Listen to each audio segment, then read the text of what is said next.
If you are fully prepared to take on the challenge of developing yourself, you've perhaps entered into the essence of what life is really all about. You start taking more accountability, you start looking more inwardly, you start thinking about legacy. How much of that confidence that is innate in society for Bahamians is false confidence? You believe in yourself or your own hype and your own stuff a bit too much, where you don't see your fault lines. But if you get to a point where you feel it, let it out. You want me to be your soft place, but when I need you to be my soft space, it's a problem.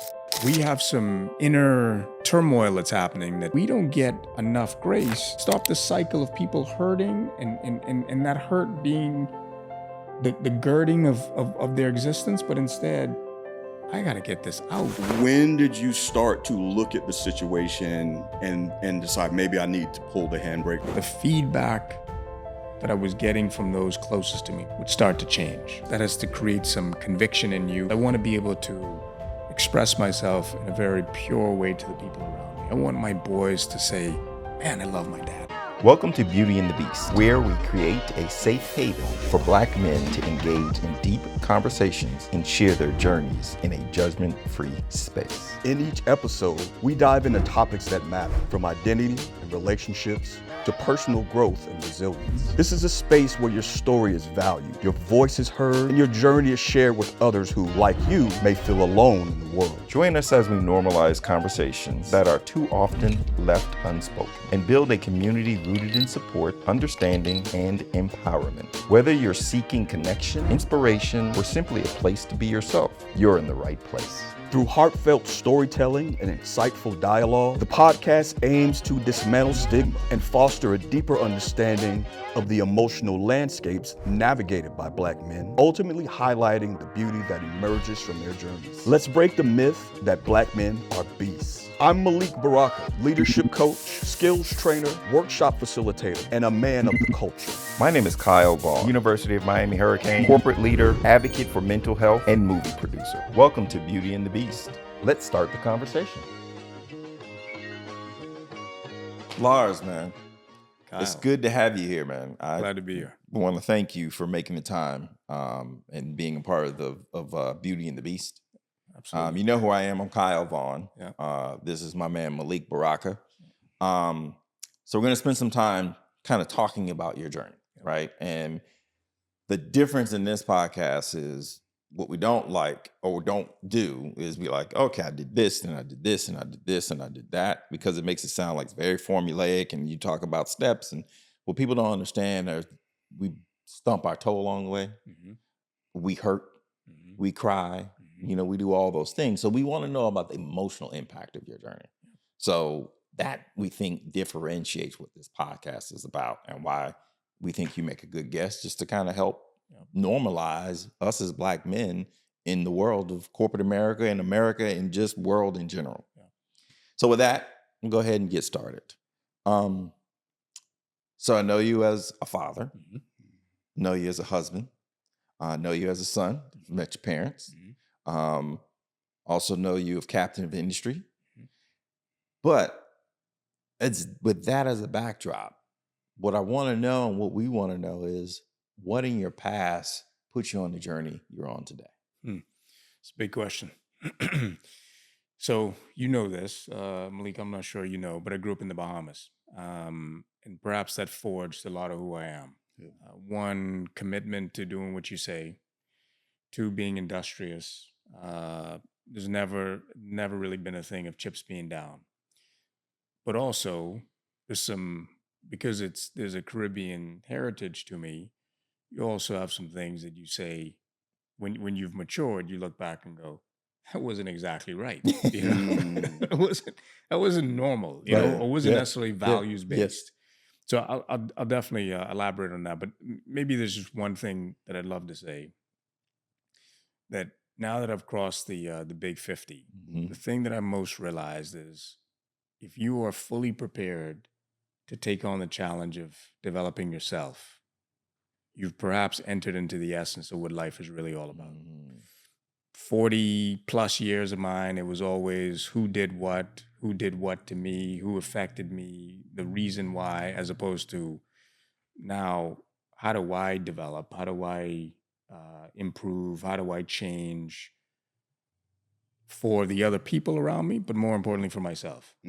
Which is an egotistical way of looking at it, but at the same time, it's one hopefully where, if done correctly, and if I do it in earnest, there'll be the benefit or the net effect that's positive for those I love. So looking in my mirror, looking at myself in the mirror every day. But I would say that grounding as a Bahamian who's now moved to the U.S. Has been crucial, and it's been a big part of my life. But not often bright and shiny, to say the least. Yeah, evolution requires a healthy dose of selfishness. That's right. Yeah, that's right. Yeah. No, I mean that's what came to me as you were sharing that, and the change in seasons that you're experiencing, right? Crossing the fifth floor, if you will, and that shift that then happens where, like you said, you start taking more accountability, you start looking more inwardly, you start thinking about legacy, right? You start thinking about what more acutely, not just who I'm surrounding myself with, but what am I surrounding myself with? What is the energy? What is the environment that I'm curating, right? As opposed to just feeling like you're just a victim of whatever circumstances that have been brought your way. Like, okay, how do I better influence a nurturing environment for myself and those I care about? That's right. Yeah. That's right. So you kind of touched on it a little bit in your intro, if you will.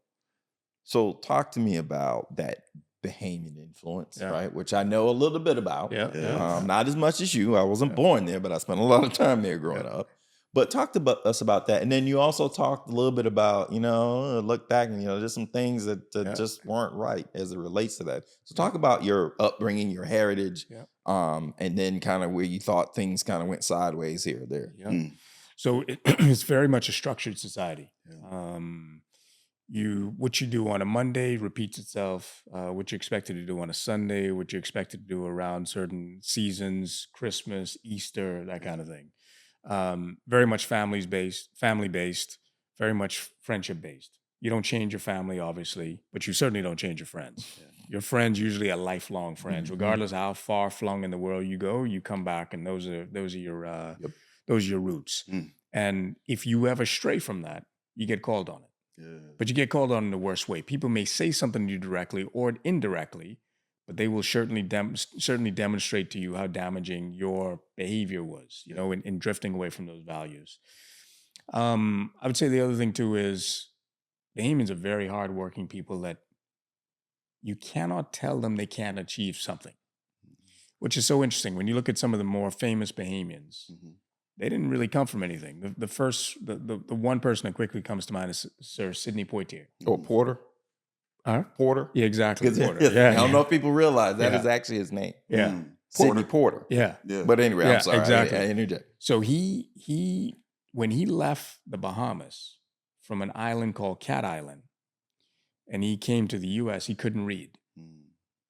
So Oscar, first African American to win an Oscar, couldn't read when he made landfall in the U.S. But he always believed that he was made for much more. As a matter of fact, when he was approached with one of a role that he felt was subservient, he refused it. Now, this was his break. This would have been his break into stardom or whatever relative stardom he would have become or would have achieved. But he said, no, I didn't want it. So I use that as an example to say that's exactly how I was raised. In fact, that's how most Bahamians are raised. You were raised to believe that you can do whatever it is you want, and you limit yourself, or not. Conversation we were having earlier, right, about how you might need to pivot, how you need to move in that space, and how you can show up fully as yourself, right? Yes. When we were talking about right. Yeah, man. Right. Yes. Yes. So I'm glad you brought that up because what I know about my family and friends who are Caribbean and also Bahamian is they're some of the most confident people and show up authentically themselves in all aspects of life. Like I have a very good friend that you met, Dave Russell, highly successful, He'll shoot me when I say this, but he's a multimillionaire. Yeah. People don't know it. He's a guy I was talking about when I said earlier. They ask him what he does for a living. He says flight attendant. He lets everybody believe it. Yeah.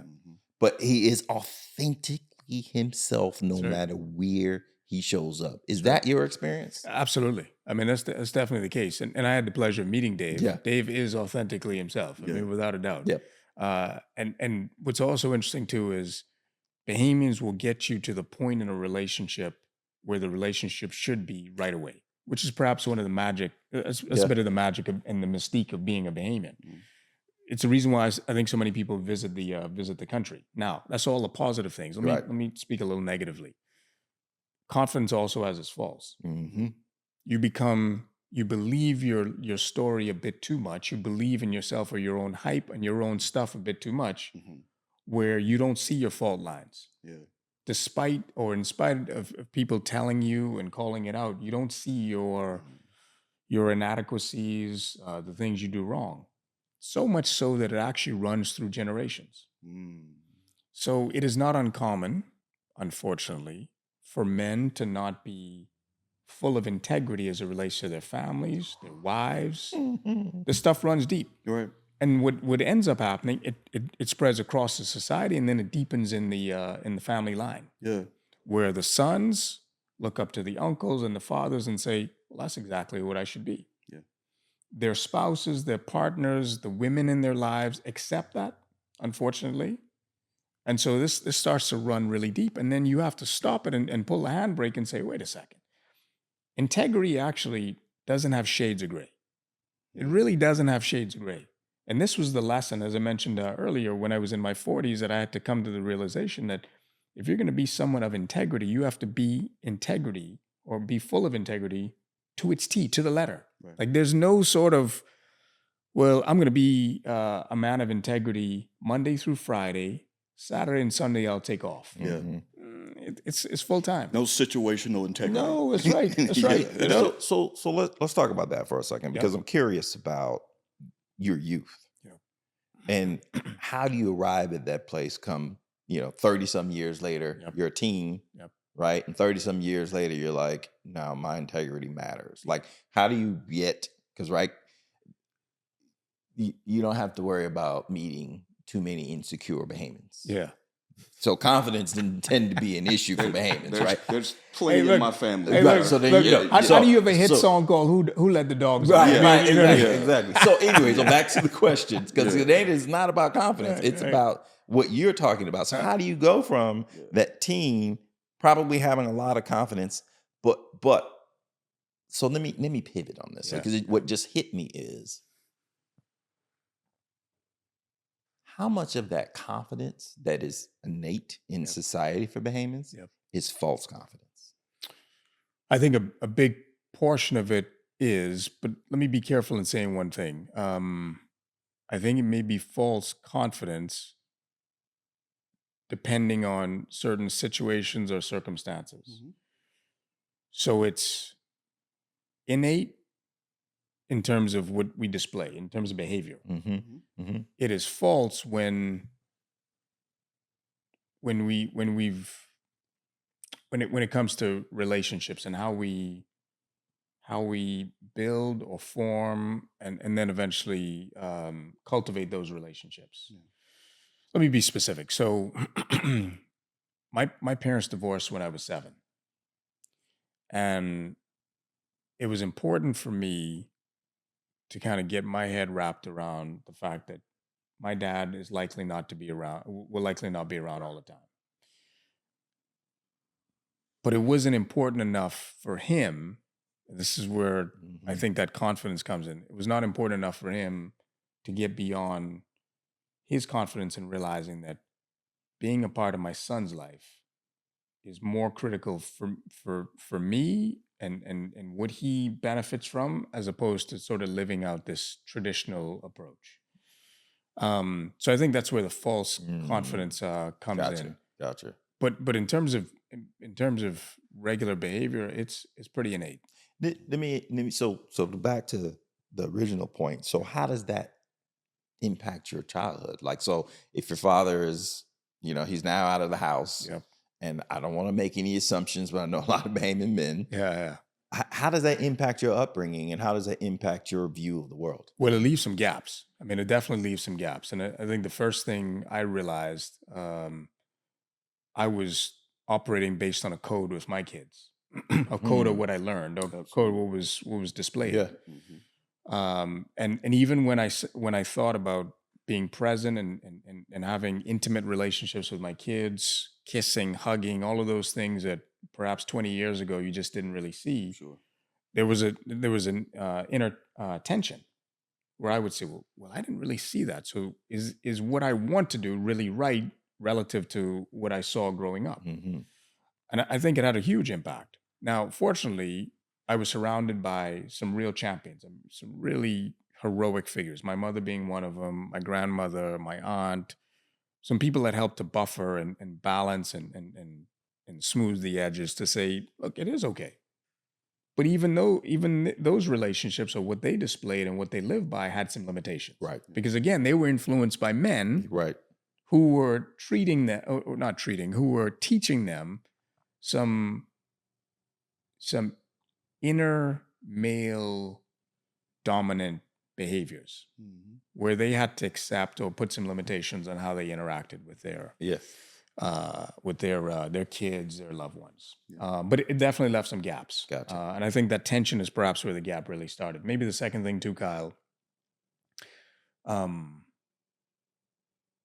was not enough discussion about some of these gaps. And that to me was a huge blemish. I don't know about other Caribbean countries, but I can tell you in the Bahamas, we don't exactly do well with sitting down and say, look, let's have a heart to heart. It was not my experience. Right. Maybe other Bahamian households, but I can tell you, my experience too.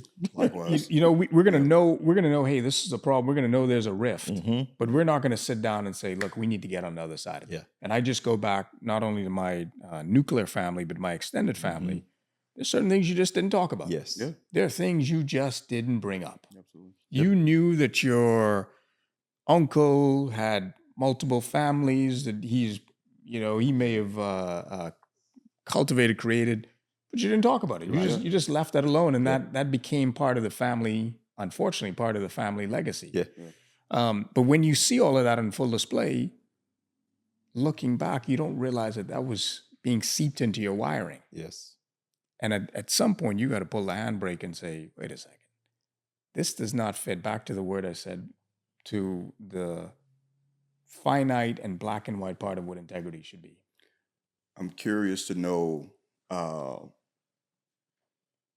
the answer to something that came up. But before I ask that question, I want to name that what you're describing as your experience and the Bahamian experience, from my experience, is a largely melanated Correct. experience. Absolutely. Right? Absolutely. And I'm wondering, like, when did you start to look at the situation and decide maybe I need to pull the handbrake? Like, what was, if there was a moment, a pivotal moment for you, where you looked at it and said, okay, maybe I need to do something different or look at this differently? Yeah.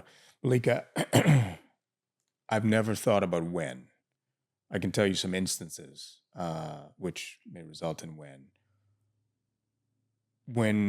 After I'd been married for about 10 years, I realized that perhaps some of my interactions with my wife stemmed from things I just intrinsically picked up along the way. Yeah. And I deemed to be right. You're right. And the beauty of being married sometimes is you get a feedback session right away, like on a regular basis. Yes, sir. And if you can step away from it and see it less as confrontation, argumentative, that kind of thing, and more feedback, then you'll see some value in it. So that's number one.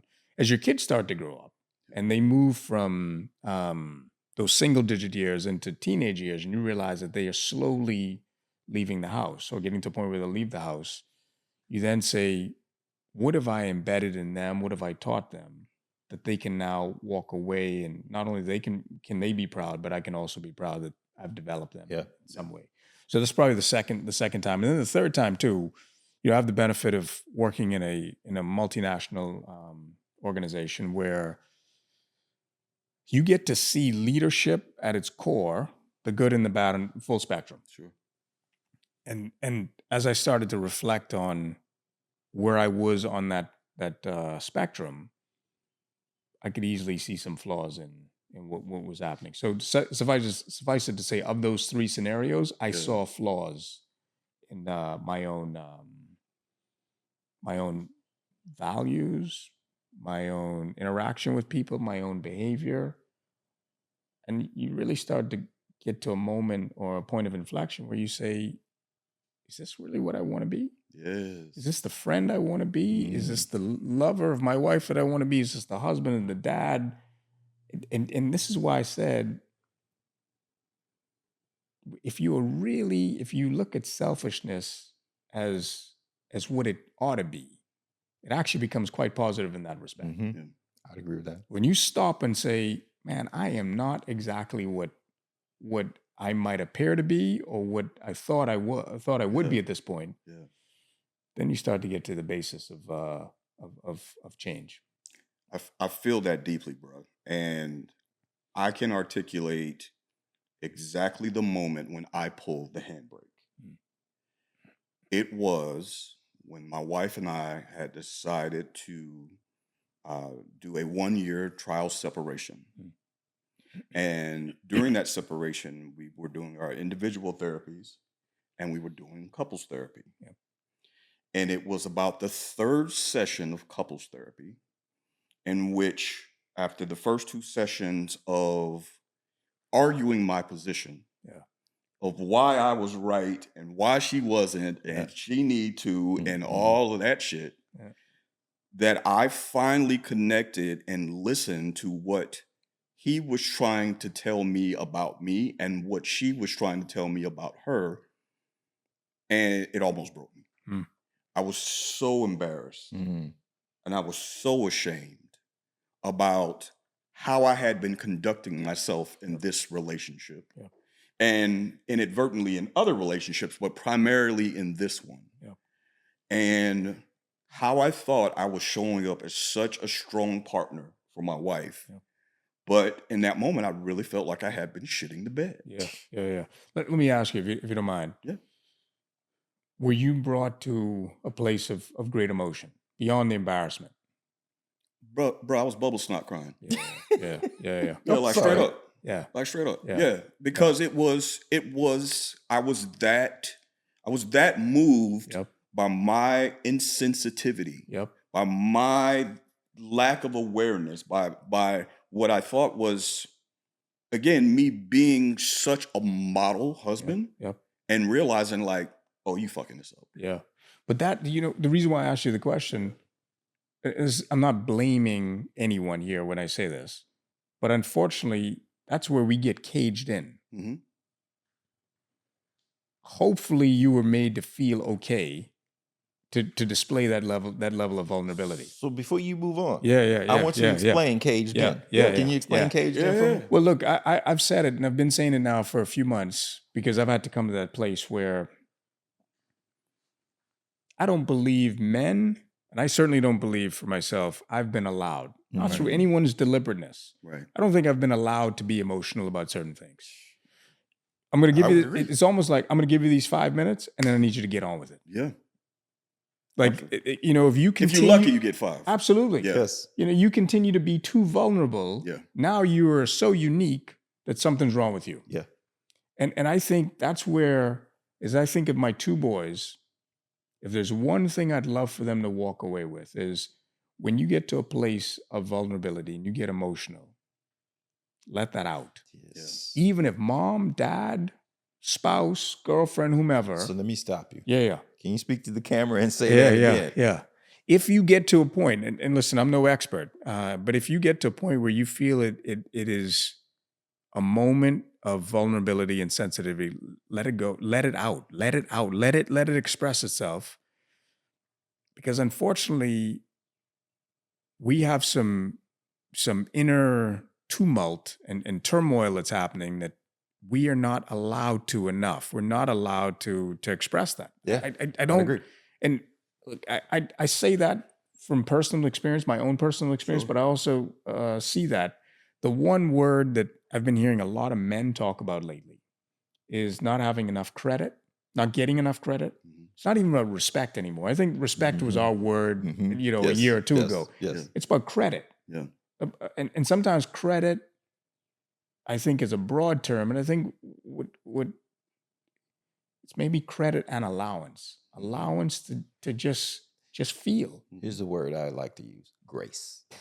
Yeah. Yeah. Yeah, We don't get fantastic. afforded the, and look, I'm not blame. I don't want to blame anyone. It's not a blame game. Yeah. But I think there's certain things that are just rooted in the overall system, in the overall ecosystem, environment that we matriculate through, that we don't get enough grace to say, go ahead and express that. That part. Because Go ahead after you. Something's wrong when I cry. Yeah. right. Something's seriously wrong when Right. I cry. Right. Well, and to the point, like, do we even get 5 minutes? It's a situation where if you emote too much, now you're punk. Yeah. I'm like, he's wait, emotional. why I got to be a punk? I can't just be human, Yeah. right? It's just, and to your point, I think a lot of times, in my experience, right, because I'm not trying to overgeneralize, the opposite sex would give you some grace, but there's a line to that grace. Yep. And the minute you cross that line, they're turned off. Yeah. And wait, what? Yeah. Like, I'm telling, like, wait, you want to be, you want me to be your soft place. Correct. But when I need you to be my soft space, it's a problem. Yeah. That's right. So much so that I'm sure whomever watches this could walk away and see this moment and say, I mean, like, these guys are. Yeah. Yes. No, I think this is Yes, this yeah, I is agree. the therapy. And let me make one personal Please. reference. Yeah. I lost a dear friend of mine, really, really good friend of mine. I'm talking Yeah. a really good friend, someone I had some emotional moments with. Yeah. And I suspect part of his demise was the fact that he didn't have enough moments, enough grace to express himself. I really think, and I think we have to champion that, but not by vocalizing it, just simply displaying it. Yeah. Yeah. And the minute there's some sort of criticism lofted, we say, well, I'm sorry. This is my moment. Yeah. Yeah. This is my moment. I'm not, this is not a parade where you can tell me to start and stop. Yeah. Right. This is my moment to be emotional. And I deserve this. Yes, absolutely. Because Yes. that's what our boys need to see. Yes. So we can stop the cycle of people hurting and that hurt being the girding of their existence, but instead, I gotta get this out so I can get healthy again. Yes. Yes. So to that point, bringing it back to the question that you asked me, after the moment of the emotional outpour was the beginning of the healing. Right. It was beginning of the rewiring, as you talked about, right? Where I then started to, with the therapist's help, unpack where was that behavior rooted in? What happened that made me think that this was the way I should have been operating as a husband? And so what I realized through that excavation was I had not been the author of my own story. We had not been creating this marriage on our own terms. We had been living out this script of marriage that was handed to both of us. Right. And in the script that was handed to me, she should be subservient. Yep. That's right. And she wasn't being. Yeah. So clearly she didn't love me the way she said she did. Yeah. All of these false narratives it's deep. coming out, right? It's And deep. so as I'm unpacking this and realizing, like, yeah, no, these things don't really resonate with me. These are just the things that I've been taught or have observed or absorbed that this should be the way. So then we started crafting what we wanted our marriage to look like. We call it marriage 2.0 now. Yeah. I've used that term. Yeah. I've used that term. So Yeah, please. one thing I want to talk about, because this has been great conversation, but I want to make sure we don't just sit in this only. One thing I know for myself, especially with the Caribbean influence, is the level of expectations that are heaped on us. Yeah. Yeah. Right? Because you got a Caribbean as well. Talk to me about how much that has driven the course of your life Yeah. and the decisions that you've had to make over the years. But then I want to know about the emotional toll that it's taken. Yeah. Let me start with, so I have this philosophy that if you're going to move from another country, you better do better than had you remained in that country. That's real shit. Right. So that's always been this little fire that's burning in me. Yeah. You know, like it's not, and it has nothing to do with anyone else, Right. but it's simply, if you're going to take that much trouble to uproot your life, to learn a new culture, to learn how to navigate that culture and the interactions of people in that culture, then you might as well make it well, Right. worth the while. Yeah. I think, I don't know if that's, I don't know if it's created as much a toll as much as it's created maybe some false expectations Okay. and maybe some false narratives, Mhm. right? Because you can go too far. Yeah. You know, Yeah. you can go too Yes. far in trying to navigate something because you've blueprinted, this is what this journey should look like, Yeah. to make sure that it is much more optimal or much more optimized than had I remained in Right. the Bahamas, Right. or in any country. I'd say the other thing too is I don't stop enough to maybe see the basics of certain things. So I feel sometimes that maybe I'm trying to live out this what has been on display in the current society, and not enough about what do I want this to be. Mm. And as of late, that's been one of the things that I've been working on with my counselor. Where I start to live things out based on what I believe they should be, not what someone said or what I saw, but really what they should be. Yeah. And it's liberating. It's difficult, but it's liberating to at least get to that point where Yes. you can say, "Hey, you need to do this on your own terms." Particularly if you've checked it, if you've done the built the formula and said, "Hey, this is correct. Mhm. This has integrity. Mhm. This is purposeful. It has some divinity to it. It's liberating." Yeah. Because that's a framework. Correct. Right? It's Yeah. it's a framework, and the output of that can change over time. Yep. But the framework can work for you That's right. regardless. That's right. Yeah. That's it. So let me ask you this question. And so, what is the thing in your life that got you to that point? Is Yeah. it losing your friend? Was there something else where you're like, you know what?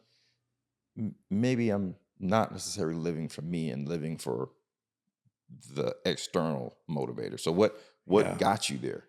I think it's a mix of things. I mean, one, age and wisdom. Yeah. You start to get to a point where things, as they say in sports, things slow down. Mm-hmm. I believe in the sevens. Every 7 years you go through seasons. Mm. And so when you get to the 49th year, Yeah. things start to shift a little bit. And all of the things that you've learned have been packing. Now they start to benefit you a bit more. Amen. Because you get to look at them versus be immersed in them. Well, you just gave me homework. Yeah, I appreciate that. Charles Hanel, he came up with the concept. So that's one thing. The second thing is I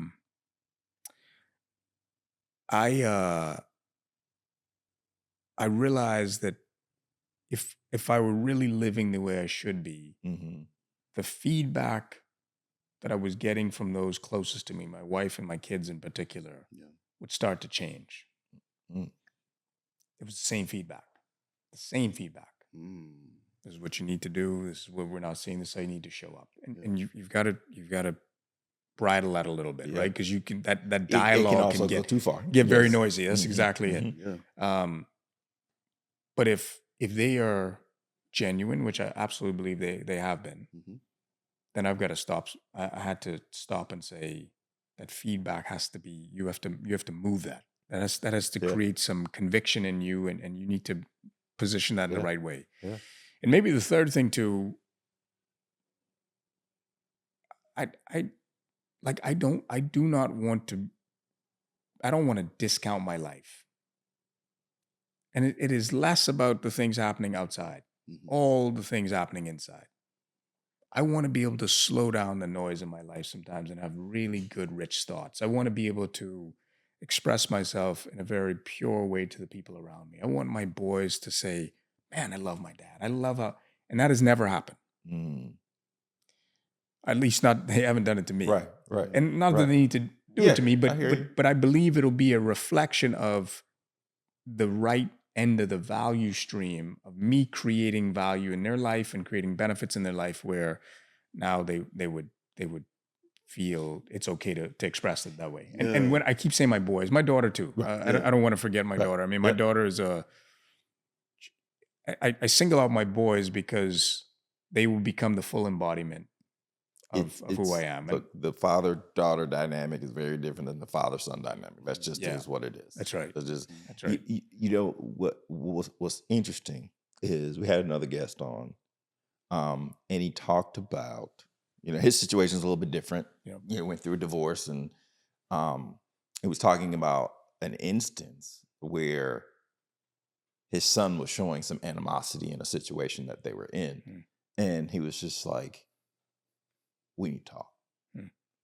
And what I found interesting about that is that, and now son's older, like he's an adult, young adult. So, but what I found interesting about that is that until they had that conversation about manhood and how the son was an embodiment of the father from the father's perspective, and the father showing him how that was the case, the son didn't understand that.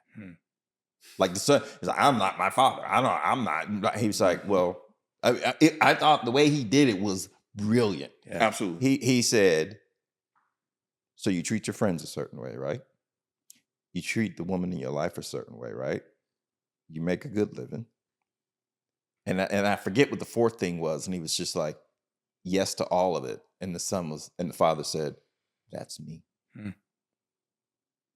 And I was just like, yo, like I had not thought about it in that way. Like now, you as older men, we see how we have become our fathers. No matter how much you fought that. What do you think about me spelling that out? What do you think about me saying that? And do you think you're becoming your father? And do you see your sons becoming you? No doubt. Let me start with my father first. The irony of all of it is, my dad has been in my life more now as I've grown than he was when I was younger. And listen, we've gone through our states of forgiveness and everything else, right? So we're well past that. But I didn't see him, didn't interact with him, but yet I was becoming a lot like my father. Now, my father is a lot more hot-headed than I am. I take a milder tone, thank goodness.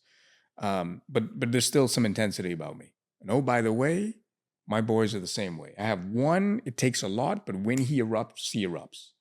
And then my middle son is a lot like me. And perhaps it's also one of the driving forces too. I mean, I need to make sure that those ingredients, whether they live those out or not, those ingredients are so pure where they can always come back to it, tie their boat to it, and it becomes a safe harbor for them. And they can say, you know, I can grow from this. I can learn from this. I now know to interact with my wife, my partner, my friends, because I had a healthy display of what it is. Right.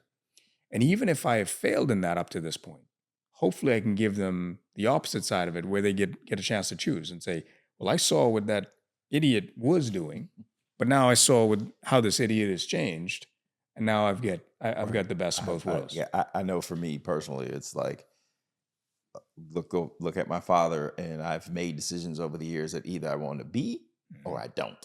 Like literally, I have made those decisions. It's like, so having said that, if you're a father out there in the audience, we'd love to hear about your experiences with your kids, your spouse, your significant other, wherever that is. Love to hear about your interactions, your relationships as it relates to that, based on the conversation we just had. Check us out on our socials, IG, Beauty and the Beast 2025.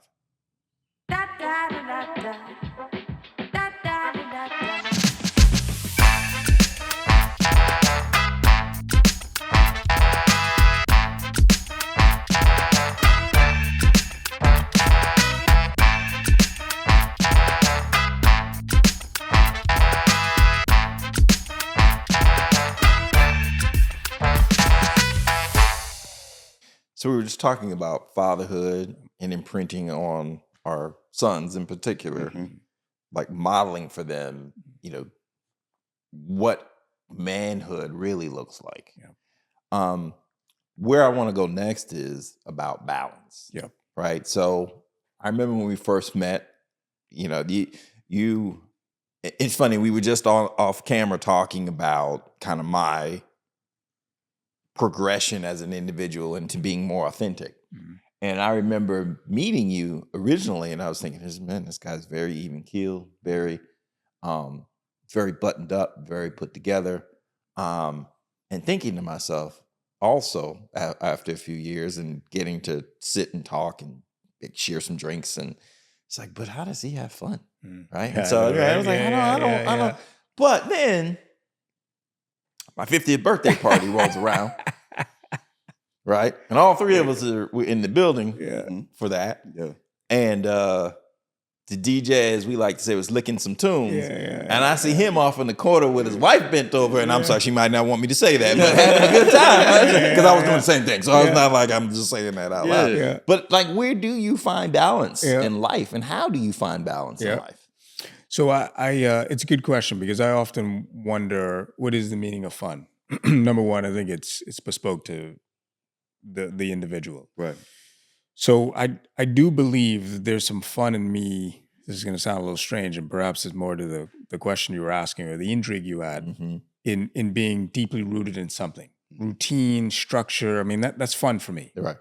Because it gives me a chance to pivot properly without any sort of damage. So you can, if you're structured, and it's just how I think about it, but if you're structured, you can point left to right without any ligament damage, any joint, joint Very dislocation kind analogy. of thing. All right. Yeah. So that's fun. It's fun because it's a good challenge for me on a daily basis. Okay. I do. I'm as cynical as it gets. I tell people all the time, I can be diabolical. What is going on in here when I see stuff, it is wickedly. It can be off to the left or off to the right, And so I have fun in some of these moments, and sometimes I get a little carried away. I express it when I shouldn't. My wife always says that you really can't say that. I mean, my kids might say, "Dad, that's so not kind," but that's also fun for me. But let me be a little lighter. I'm sorry, before you go be a little, that's a true Bahamian, right? Yeah. Just let it out. So true. Just let it out. That's where I get it from. But anyway, sorry, go ahead.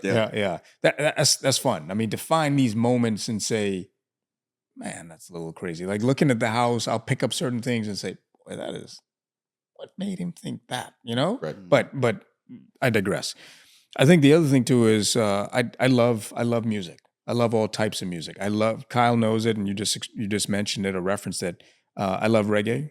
I love reggae music. I mean, my days go back, when I was in college, before college. Oh, Cutty Ranks, Stone Love. I mean, Chinese Laundry. Oh, absolutely. I listened to Buju Banton on the ride over here.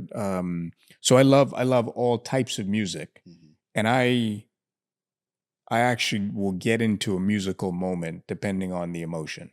And that's fun for me to try to make that connection. It's almost like I'm my own little DJ.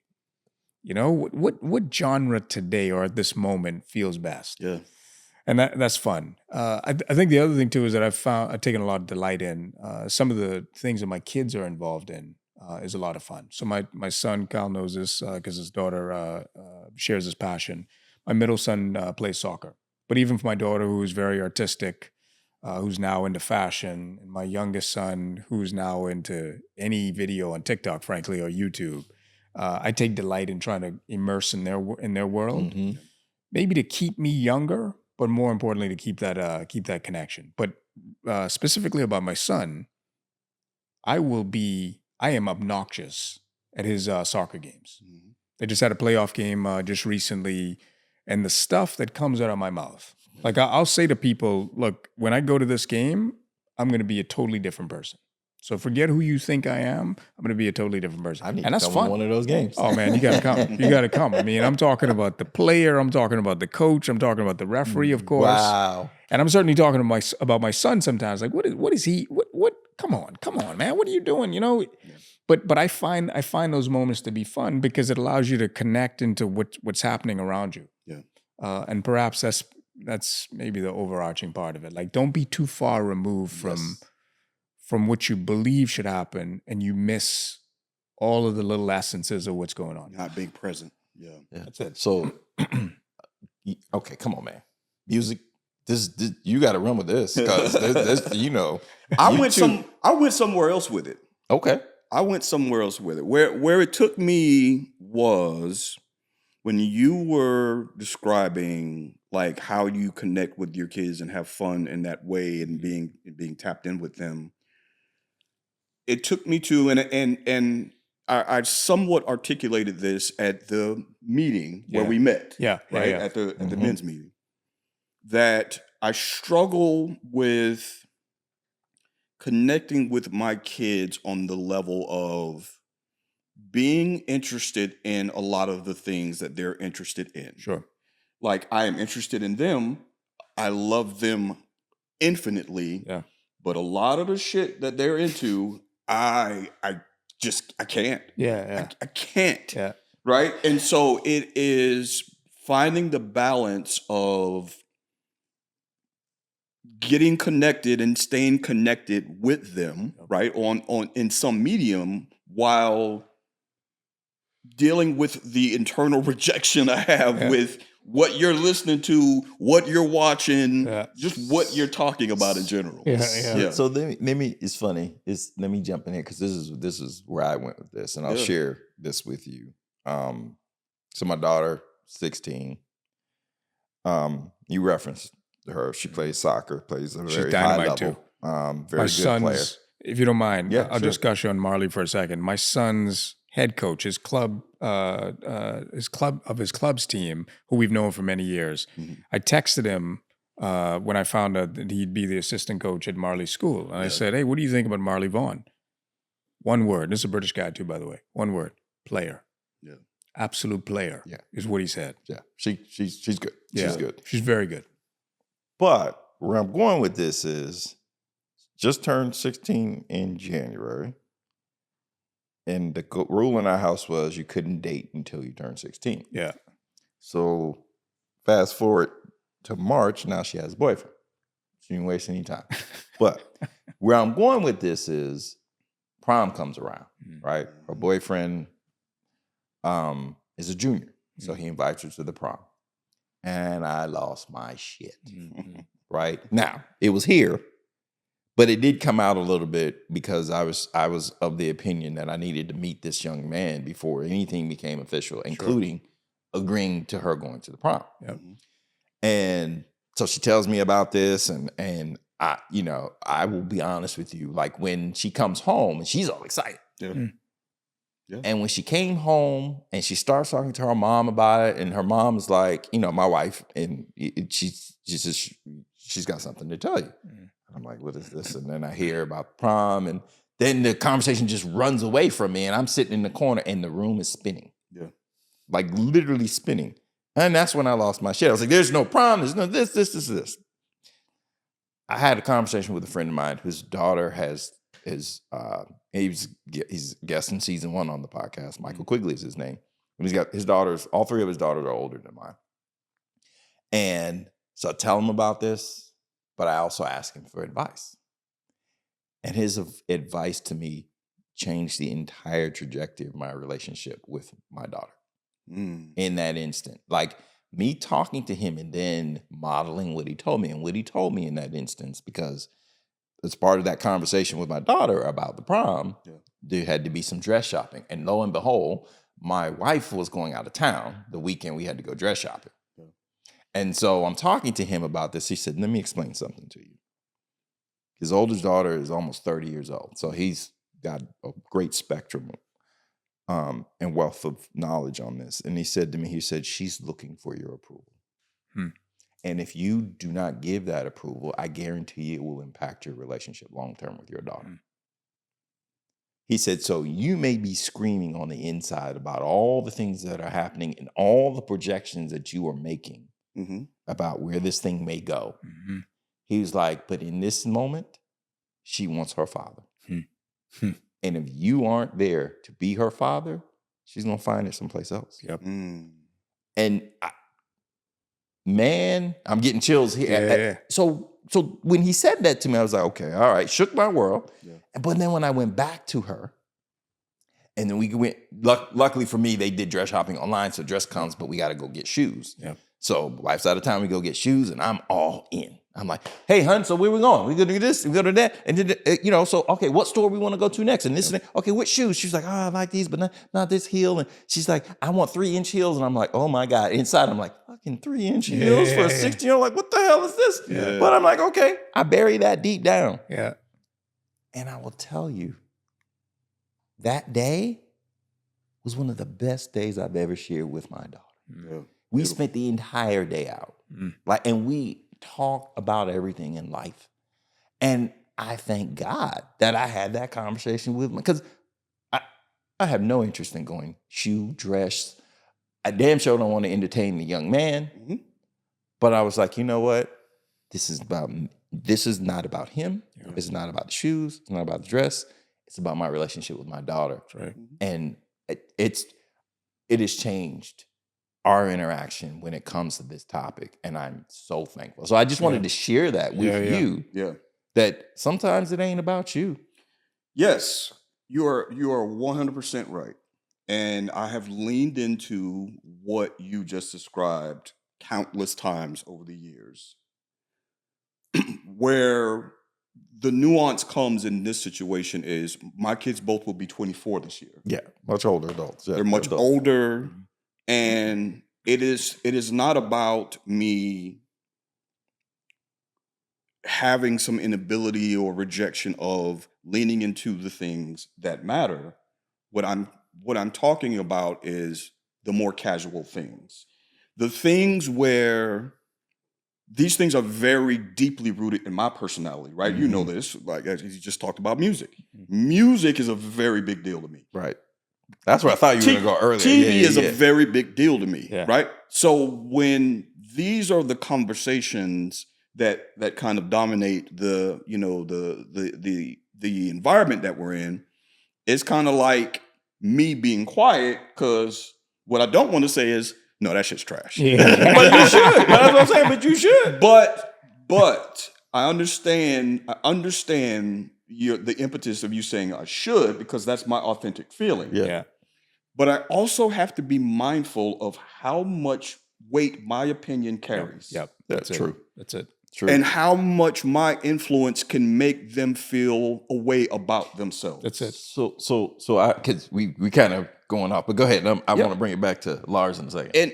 And what's more important to me is them developing a strong sense of self than how I feel about their choices in that way. Yep. So I'm curious about, you got 2 boys and you've got a girl. So you've heard us kind of going back and forth on that.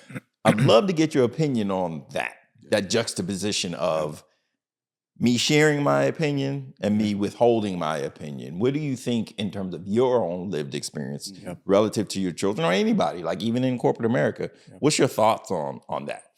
So my perspective is exactly like yours, Maliik, and I don't want it to ever be misconstrued. I do fail to connect sometimes, as do we all. and a big part of that failure is because I'm so opinionated that I will tell them, dude, that's horrible. Yeah. I mean, come on, man, that's horrible. Like I even want, and this perhaps where things are rooted, or going back to that root system. My wife has to caution me all the time. Like, just because you don't like it doesn't mean people need to know that you don't like it. That part. Like, if you don't like the color that you, my daughter has a very eclectic way of, style of dress. And there are moments where I go, I wouldn't wear that. I mean, but I recognize the damage that can create. And perhaps this has been the journey that I've been on with the kids, where it really doesn't matter. That's why it so resonated with what you said. It doesn't matter what I feel, but much more about Quigley's advice to you, Kyle, that our kids are not in desperate need, but they highly desire our validation. That's right. And I believe they highly desire it across both parents, but I think they really want it from their dads. Yeah. Why I think so? Because we don't have a lot to say in general. Yeah. And so when we do say something, it has a weight. It carries a certain weight. Like like my dad's opinion is about to drop. Yep. His opinion is about to drop. So Do we run? that's what I'm saying. Like, you Yeah. know, and that's where I think I have the greatest growth still left. And I'm probably at the starting point of that journey.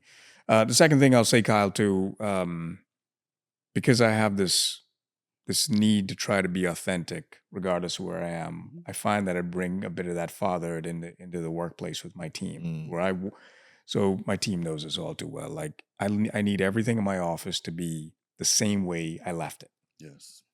So if you walk out of my office and you rearrange the furniture, put it back, and I watch them scrambling to do it, and that's because of me. Right. That's not because of them. Right. That's because I've made it a point. Right. And I'll walk through the aisles sometimes and I'll make a comment and I can see it if I'm paying attention. The next time I go into that aisle, something's straightened up. Yeah. I complained about the snacks. Why do we have all these? And sometimes it's in a joking way, but people are paying attention to that moment where you've expressed your opinion Yes. as validation or in a way to invalidate, what they've said or felt. And that can be very dangerous. Yeah. It can be a double-edged sword. Yeah. Our opinions, right? Like specifically the three men on this couch, our opinions can feel like the gospel. Yeah. Yes. Because of the clarity and the power with which we convey them. But I want to take it back to what he just said is also, it's not about also how we convey, it's how often we convey. Yeah. Which a lot of times isn't a lot. Yeah. So when we do, was it and this It's is like the gonna Jordan. age me, It's but like the Jordan sneaker effect, right? No. I mean, Remember the about to commercials? drop. E.F. Hutton. Yeah. Remember those commercials back When in the E.F. day? Hutton talks, people listen. Yes. Yeah, exactly. 100%. So I'm sorry. I just wanted to. Yeah, no, I mean it's I 100% connect with that point. And also, who the fuck am I to tell them what's the good in this? That's right. True. That's Right? where I've True. arrived. Right? True. Like there's True. there's the part about being authentic in which for me I have to also leave space for other people's authenticity. Sure. Right? And we've had this conversation. Yeah. I just think as it relates to this, I think sometimes I want to let me say it differently. I want to make sure people in the audience understand what we're really talking about, right? Because we're in some instances we're kind of conflating two different things, right? There's one that is providing the validation for our kids, and especially when they're younger. Yours are a little bit older, and I get that. But even at 24, they still need shit. I crave my parents' approval as a 51-year-old man, right? So I think there's that. Versus just offering up an ordinary opinion on some mundane thing, right? Because to me, it's like, if we're just hanging out with our kids and they're listening to some crap that we wouldn't listen to, that's one thing, right? Yeah. But it's another when a life event is happening and our kids come to us and they may not say it, but they're looking for that validation. Absolutely. So I just want to make sure people understand that we're talking about two very different things, because whether you agree with what they are bringing to you in that life's moment, sometimes you may have to provide that validation even if you don't want to. Yeah. Well, and I think that for me, the root of what you've summed up there so eloquently is these are also relationships that have to be navigated in a very specific way. Yes. And it shouldn't be taken for granted that because they are our kids, that this level of duty, of obedience is required, right? Which was the old school method that we grew back up to in. what you were saying earlier, right? Yeah. It is this individual. I'm cultivating a relationship with this individual, and I want this relationship to be healthy, and I want to help them become their highest self. Yes. Right. If I can just say one other thing, and I want to give my wife a ton of credit on this. I've navigated a lot of relationships in my life because of what I've learned, but also because of what I've practiced over time in a very linear way, right? One thing begets another thing, and you just kind of keep the continuum going. But it doesn't really operate like that, as we well know. I mean, it's murky, it's messy, it's chaotic, it has some moving parts, and you have to be able to swirl within those moving parts. Because it ain't linear. That's right. Yeah. It's not linear. Yeah. You know, so, again, I give my wife a lot of credit, and that's actually been healthy and hopefully helpful for my kids to better understand me, but more importantly for me to kind of get down to their level. Yeah. My boys will tell you, these hairstyles these days drive me up the wall. Like, and I reflected one day and I was like, I think I had a hairstyle like that, but never this extreme, right? I don't know. Someone may say it differently, but that's what I think. Right. And I haven't seen them in a while. Oh so, my goodness! Even though they're next oh door, my like I haven't goodness, seen them in please. a I while. mean, I you know, every time I see it, sometimes I'm like, I should just cut it. I should really just cut it.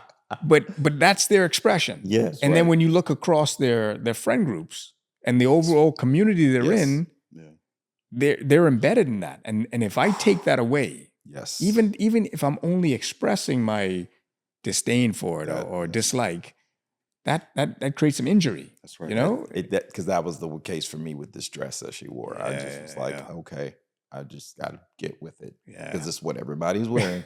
to do it. So you'd be like, what the fuck? But no. And she looked gorgeous. Like when I saw her in it, my jaw dropped, and I was just like, my little girl's growing up. Yeah, that's right. All right, this has been great. This has been great. I want to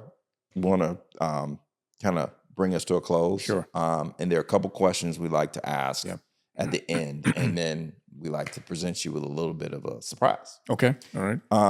So the first, and now, in full disclosure, depending on how you answer these questions or what pops into my head, we might pivot a little bit, but I just want to give you that.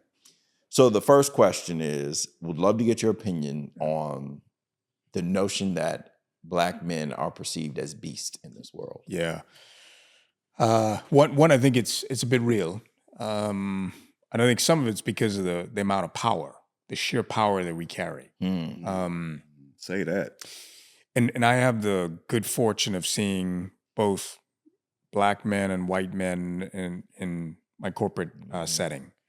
And we've been very much champions of making sure we welcome both into our fabric. When a Black man walks into a room, it is powerful. Yeah. Without a word said, it is powerful.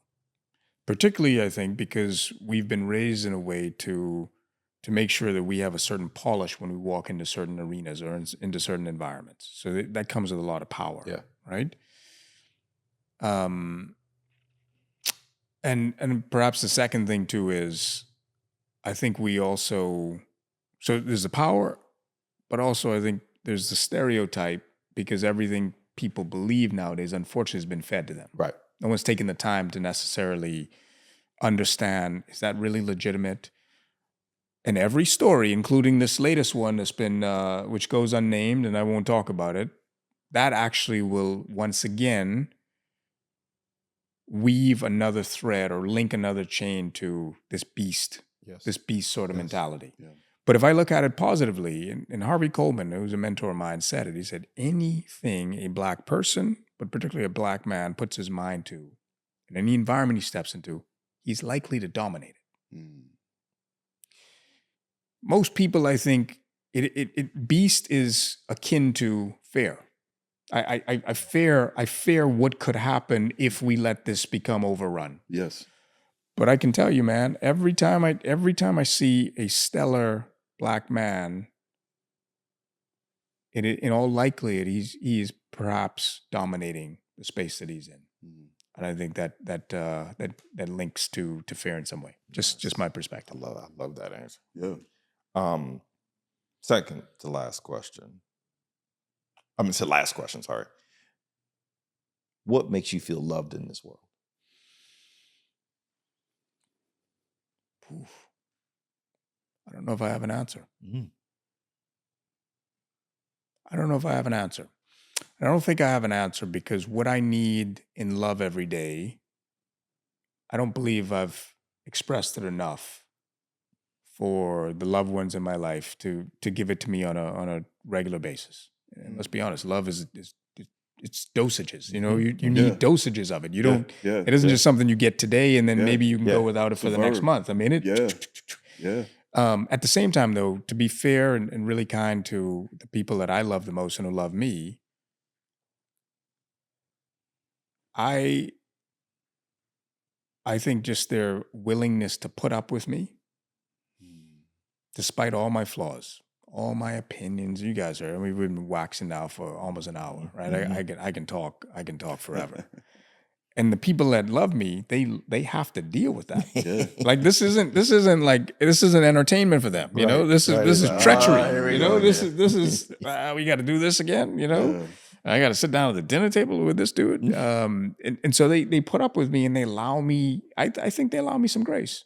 I think that's an expression of their love. I just have to do a better job of making sure that I continue providing to them what it is that I need, in spite of some of the odds, in spite of being told, "Oh, you're too sensitive." Yeah, I am. You know what? I am sensitive Right. about that, Yeah. and that's important. You know. Nice. Nice.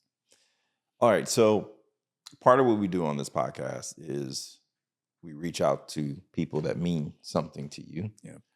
And we ask them to pen a letter to you Oh, crazy! This is wild. expressing how they've experienced your emotional journey Yeah. over the years. And so, reached out to Moya, Oh man. and she provided me with a letter that I'm Yeah. about to read Okay. for you. And she knows this is being read publicly. So So that means she probably wrote it in a certain way. Of course she did. So, to my dear husband, Lars, you know I prefer being behind the scenes, but I am grateful for the opportunity to honor you and share some ways the kids and I have experienced your emotional journey over the years. I have always loved and admired your confidence, the kind that makes people feel safe around you. Your presence is felt with a steadiness that grounds others. Even in uncertain times, I and others look to you, and it's that strength that has carried our family in ways you may not even realize. But over the years, I've seen something even more meaningful grow in you: a softness, a vulnerability, a willingness to let me see what's behind that strength. I've seen you wrestle with harder emotions, and instead of hiding them, you've leaned in, sat with the discomfort, and allowed me in without filters. That takes a different kind of courage, and even when it looked messy at times, I respect you even more for pushing through one step at a time. The kids love you so much. You stepped into fatherhood without the perfect roadmap. And even though it isn't always easy and natural, you keep trying. From day one, they've felt your love, care, provision, and protection. Even now, as teenagers who may not want to be bothered at times, they sense and know that you want to stay connected. That desire to remain close is shaping them more than you know. They feel it, and I know they'll look back and fully understand how much you gave, even in the simplicity of your presence. We are so grateful for you. We love you for all that you are and all that you're becoming. There's so much more to navigate, I'm sure, and I am thankful for your willingness to keep learning and adapting. Your presence, your heart, love for God, and growth speak louder than perfection ever could. I am a better person for having walked this journey with you. And the journey continues. The kids and I will always be here, cheering you on, loving you deeply, and thankful every day that you're ours.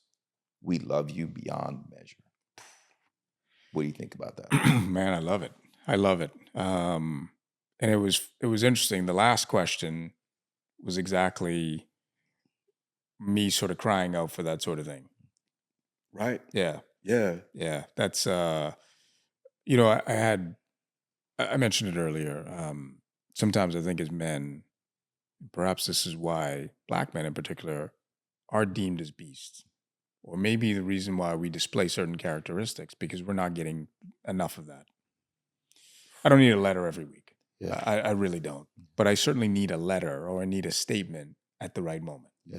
And I'm hopeful that people watching this this podcast, if you're in a position to give that sort of love, you sense and you pay close attention to when that moment is needed, and you'll know it. Yeah. You'll know it. As men, they say we have broad shoulders. When they droop, that's the moment. Oof. That's the moment.